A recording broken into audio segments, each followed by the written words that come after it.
pancakes or something else. These pancakes are as large as my win in Puerto Rico last night. I must say. That was good. That is really something. You haven't gone to work on this pancake yet. No, I haven't. I'm too nervous to eat it. Oh.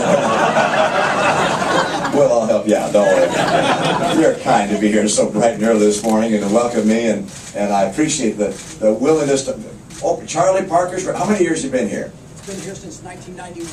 1991. We've owned it for a little over 3 years. Just 3 years. Well, is food good? Yeah. Good. Well, I'm looking forward to getting one of these pancakes. Can I have one of these on my way? Not the super big one. I can't fit that in the vehicle. All right. All right. The car's only a Chevy SUV, so all right, we'll take care of it. That's great.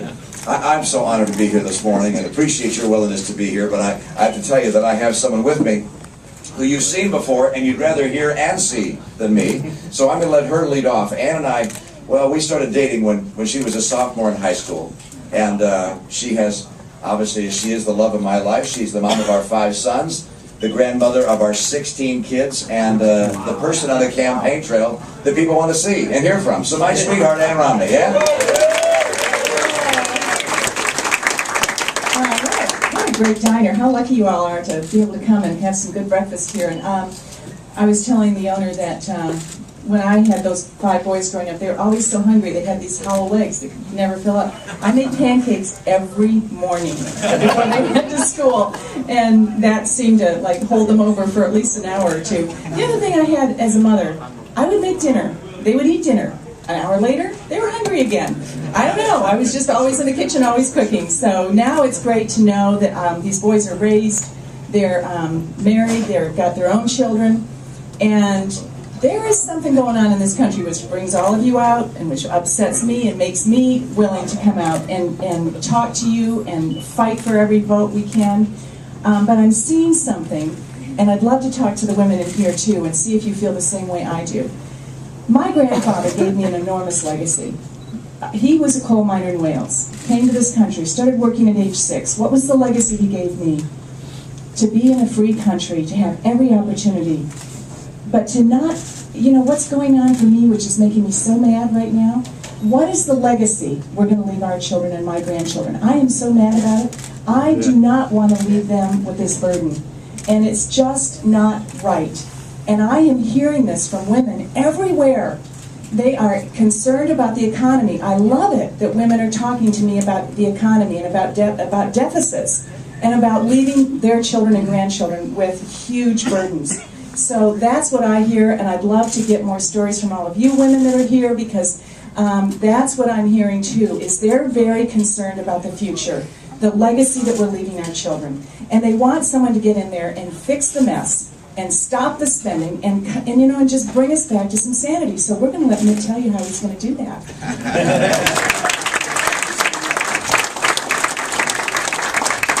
I want to thank Congressman Schock for being here. It's an honor to be with the youngest member of Congress. That's it. You did quite a job. You said, all right, we're going to get someone who hasn't been around a long time. We're going to send him there because he's going to shake things up, and he has, and he will continue to shake things up. And I appreciate if you stayed as long as Strom Thurmond, you'd have been there 90 years. Not likely. And I want to thank also you, Treasurer. He's been my chairman not only right now but 4 years ago. This is an extraordinary guy. Great capacity, great energy and vision, and I appreciate his leadership. Ann said it the way it is. We right now are facing some real challenges in this country. I've had the experience over the last year of going across the country and meeting people, and the good news is that the people of America love this country, have sacrificed for America, sacrificed today for this country. We're a very innovative, creative people, and so I'm convinced that our future will be brighter than the past, so long as we have a government that doesn't make it impossible for that future to be bright. And what we found over the last 3 years is a president who continues to push government deeper and deeper into our lives, stripping us of our personal and economic freedoms, and at the same time building a government that's so big it's crushing enterprises and it's putting a burden on the shoulders of the young people in this room. Those two over there are about, 12? Are you 12? 8. He's 8, wow. 8, 7, and 5. 8, 7, and 5. Those are the ones, and then back there we got some young ones as well. This is what's happening in this in this time is trillion-dollar deficits. And we might think, oh, that's going to be tough for us to pay back. Oh no, we'll be long gone. Those of us in the room my age or older, we're going to be long gone as the interest on that debt is paid year after year after year by them for our obligation. And this president keeps putting in $1 trillion a year, $1 trillion a year. He is on track within 4 years to have put together almost as much public debt as all the prior presidents combined. It's unthinkable. And so this president, comfortable with trillion-dollar deficits, is leading America to become more like Greece. And I want to lead America to become more like America.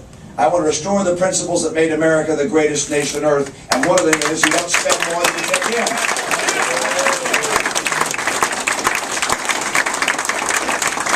Now, I was in St. Louis a few days ago and met with a number of folks around a picnic table and heard stories about the impact of gasoline prices on their lives. A teacher who was out of work said she had some substitute teaching opportunities. They weren't real close to her home, but she calculated the cost of gasoline to get to and from the substitute teacher assignment and how much she would actually net by the time it was over, and she said it made a lot more sense to stay on unemployment. So she's staying on unemployment because that gasoline price is so high. And I met another guy in the landscaping business, and he wondered how he could possibly afford to get his trucks around to the various homes that they take care of and put the gasoline in the, I was going to say snowblower. You haven't had a lot of snowblowing going on. in the lawnmowers and leaf blowers and so forth. And so people across this country are wondering what they're going to do with these gasoline prices. A lot of moms wonder, can they take their kids from event to event and to school and to soccer practice? And people are hurting in this country with gasoline prices the way they are. And the prices are, to a degree, the result of failed economic policies by this president. Just as severe these trillion-dollar deficits are the burdens on our economy that this president has put in place. And one was his view. Remember, he said that if his policies got put in place, his cap and trade policies, why, energy prices would skyrocket. That was the term he used. And he was asked about a big gas price hike. He said he wanted it to be more gradual.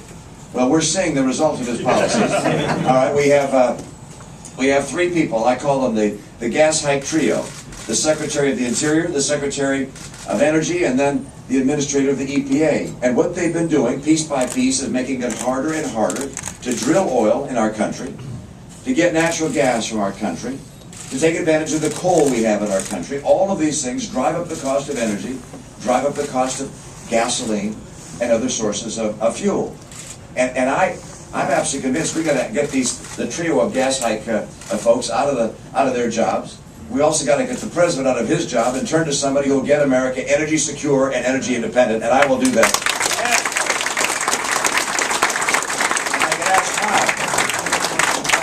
And you know how. One, we'll drill in the places that we have gas and oil, and we'll mine our coal. We'll also bring in that pipeline from Canada. Is there anything more obvious than that? And there's some other things I'll do. People across this country are suffering because of a lack of jobs and incomes that haven't risen. And you know, we have 24 million Americans out of work, or stopped looking for work, or can't find full-time jobs and need them. And I believe the economy is coming back, by the way. We'll see what happens. It's had ups and downs. I think it's finally coming back. The economy always comes back after a recession, of course. There's never been one that we didn't recover from. The problem is this one has been deeper than it needed to be, and a slower recovery than it should have been by virtue of the policies of this president. Almost everything he's done has made it harder for this economy to recover. And that's from Obamacare to a failed stimulus to massive deficits to Dodd-Frank. The list goes on and on. If I'm president, I'm going to do something very different than he would do. He wants to raise taxes on small businesses. I imagine your business here is taxed at the individual level. You're not a C corporation, right? Or are you? Subchapter S. Subchapter S. So you're taxed at the individual level. What does that mean? Well, that means that the individual tax rate is what this business will pay. And he wants to raise the marginal rate on individual businesses and individual taxes from 35% to 40%. Now that means if you're lucky enough to make a profit, and most new businesses don't, but if you're lucky enough to make a profit when you start your business, the government wants 40% of income tax. Oh, and it wants FICA, and the state wants income tax, and they want real estate tax, and they want excise tax, and they want gasoline tax. And by the time you're finished, well, I spoke with a guy who makes amplifiers. He and his son make amplifiers. That's their business. 2 of them. He said they calculated that 65% of what they make goes to government in one form or the other.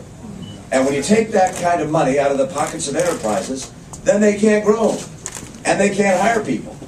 What I want to do, instead of raising that tax rate from 35% to 40%, is to lower it down to 28%, so we can get American workers back to work.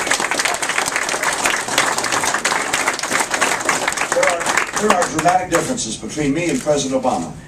I've just described a few of them. I want to make sure that we bring back to this country the kind of economic vitality that puts people to work and causes incomes to grow again and encourages people to start businesses. Do you know that under this president, the number of new businesses started per year has dropped by about 100,000 a year? New business formation is what puts people back to work. Now this for me is not, by the way, something I've just read about.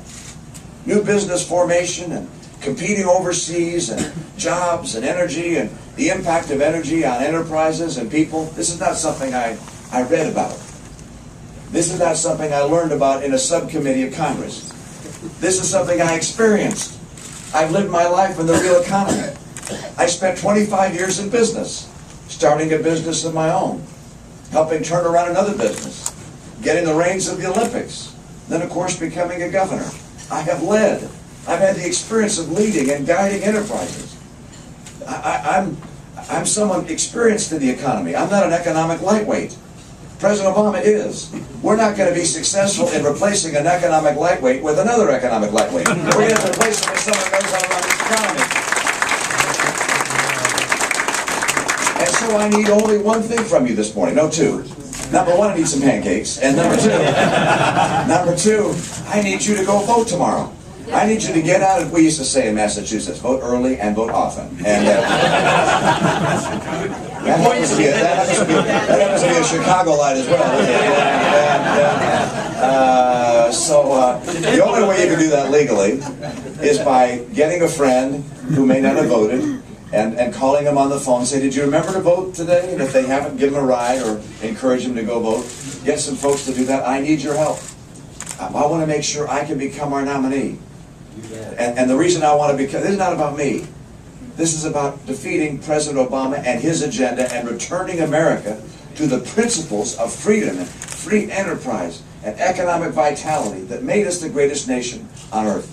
And that's so that we can protect our kids' future, and it's so that we can protect liberty. Only if we have a strong economy can we have the resources to have a strong military.